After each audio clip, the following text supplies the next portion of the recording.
Shout out! I saw Meals in the chat. Peace to Meals. I got to see Meals in person on Monday before I got the John Cena bootleg from. Let me put that in the banner. John, you're supposed to get the bootleg man name too. If anybody saw Cal and Mills outside at the same time, play the lotto. We was you actually wouldn't have seen us outside together. We was inside. We walked in and he was right there. That's outside though. Not you got the new. I was outside. You're not wrong. What'd you say, DDM? It says you got the new Woody Hutton merch. Somebody laughed when I bought it. The funny thing is because it's like it looked like somebody drew it or like they took they AI'd the regular Cena image or whatever, but it's on an American Apparel. Like this is it's soft. It don't feel like no regular y'all to me, but I think that's because it was New York City. I wasn't getting American Apparel in Cleveland. What you say, man? There's no such thing as American Apparel. It was on the tag. Bootlegs, the Cleveland bootlegs had the butt flap on the back. 100%. They was a white, but your granddaddy probably would have been wearing that bootleg for sure. But yeah, I got Meals was out. Got to see Brian H. Waters, those wrestling girls. I saw Rosenberg for a hospital. It was a good amount of people up at the MSG, but again, Cena's final Raw. What'd you say, man? I didn't say no. You was about to say so. Nah, I will say, aside from like the two seats in front of us, we're in the suite. That MSG was pretty much filled out. Everybody was hyped. It was smart for them to open that show with. Like it felt. I saw somebody tweet. I don't know if anybody was feeling like this, but it felt like it was it felt like a Raw from like when we used to talk about Raw on Twitter back in like the 2012s, 2013s or whatever. It felt like the Raw on Netflix promised us is what that felt like. It was a good episode. It was very good. It was a good episode of Raw. Question, Cal. The last time you were at Raw, it was like they had I can't remember if it was a specific something, but it was like they had the bodega set up, right? They had the bodega the last time. Was it this time? It was a bodega this time. Actually, I did shout out to they did little bags or whatever, but yeah, because it's New York, I don't know if they do it other places, but because it's in New York, they make it look like a newsstand. They get like a ketchup, box of macaroni and cheese or whatever. They have like bodega. But they have like special like Netflix and WWE stickers that they put on the items. But yeah, it's set up like they've got items in there. This time though, they had displays with the covers of the WWE magazines that John Cena was on. It was like 6 or 8 different covers, and they had them. It looked like an actual newsstand the way they had it set up, where they would have them on display behind the plexiglass or whatever in the booth or whatever.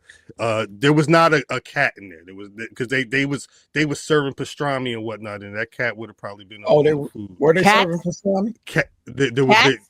There was not. Sean Tragedy asking if there was a bodega cat in there. No, but did they have cats pastrami? No. Janelle was there and said cats. The Cat's Deli. I don't think it was cat. It's just internationally known. They know Cat's the rocket Deli microphone is one of the more well-known deli, and the pastrami sandwich from there is one of the bigger sandwiches. I was there in the summer. I was doing work up there, and people were in the summer at like 2 PM lined up outside all day. It's always like that for the quarter zips. Not in the alley. It had them in the alley. Facts. If somebody had quarter zips, it's a deli diner that always has a line. Look at that face. He don't understand. You get a goddamn deli sandwich for $40. And it's a big ass sandwich, but yeah, it's New York. Pastrami sandwich, not a pastrami's the one. Pastrami's the big one there. Them goddamn salt sandwich. Yeah, well, all that salt. It was just the rub on. It's all types of stuff going into that pastrami. I don't eat that shit. That's a migraine waiting to happen. In the bodega, the craziest thing I saw, AZ and Cormega just standing there. I seen a couple people taking pictures with AZ. Cormega was there too. Wait. Like the actual people. I saw AZ first. Matter of fact, I saw Nine Jacks in Lash Legend was just like in the mix taking pictures with a bunch of people. I looked to my left and AZ was standing there with he had the Scully on. It was on tilt. You know what I mean? I don't know if it's still up. It was up. Cormega had posted on his Instagram story because if you go watch, matter of fact, during the John Cena segment when he's talking, the talking part, you can see them on camera. They're in the front row, like towards the corner. But yeah, it's AZ and Cormega. I don't know if they wrestling fans like that, but I mean, shout out Sade, shout out having black people in charge of getting the right people out there, because it was interesting to see them, and they was hyped. They was out there, and it was a lot of love. It was a lot of love around them too. I have a pen. This is completely off. I have a pen that reads, "Everything you like about America is because of black people." That right there. It was. I never would have thought. But I mean, to get to the actual show, I mean, again, we mentioned Cena in the opening segment. 40 minutes. They had a good talking segment, but they answered one big question. John Cena and Dominik Mysterio are going to be having a match at Survivor Series for that Intercontinental title. One more time. And they started the show with a triple threat match. They had, again, vintage Raw, vintage SmackDown type vibes. It was Cena, Sheamus, and Rey Mysterio in the Garden versus Judgment Day. I don't think John Cena got the biggest pop. I think Roman Reigns got the biggest pop in the building, but the crowd was hypest. How was the Ziggler pop?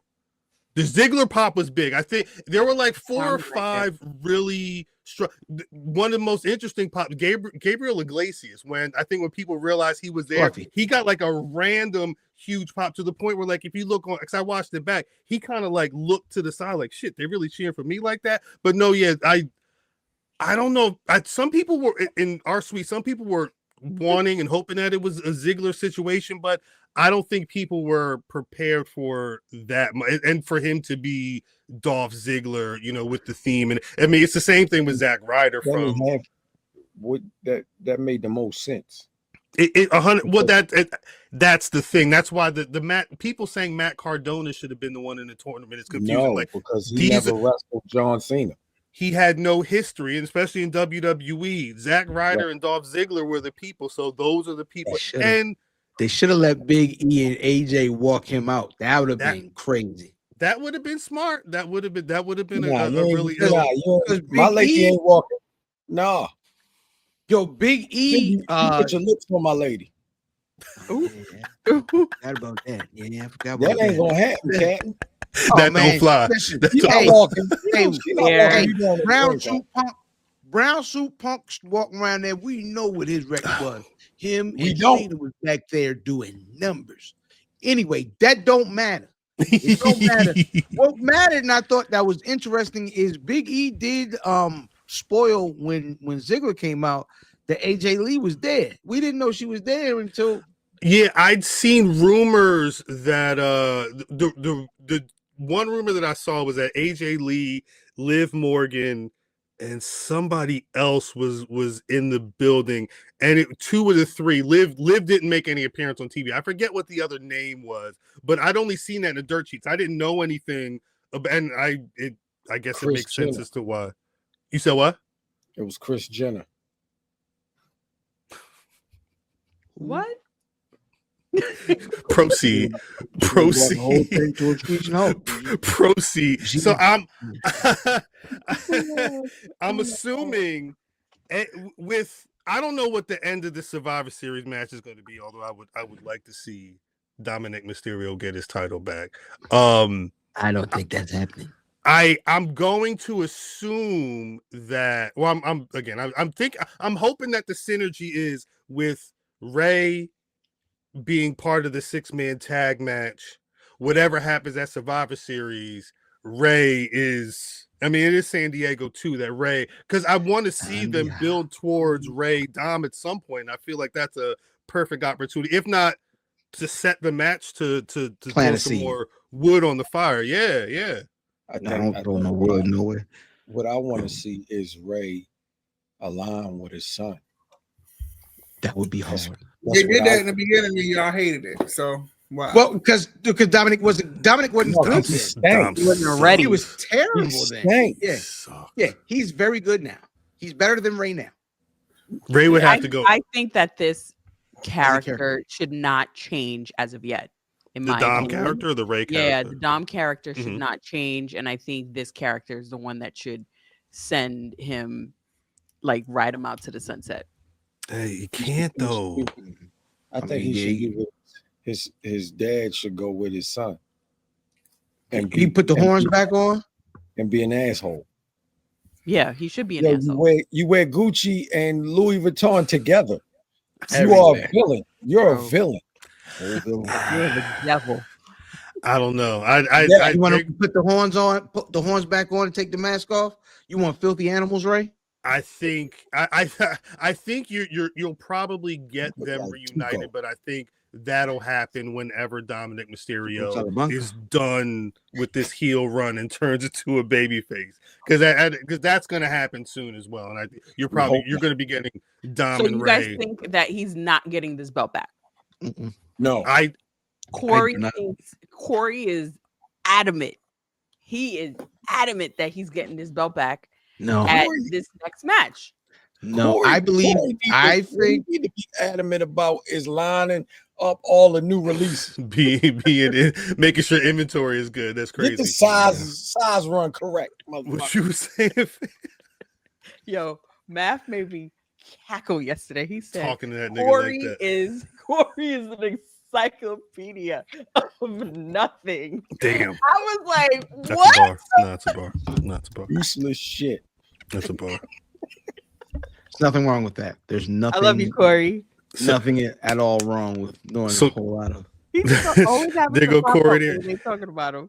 Speak of the devil, he appears. Shout out. Shout out. My kicks my fears. Wait, so now what you were saying, fam?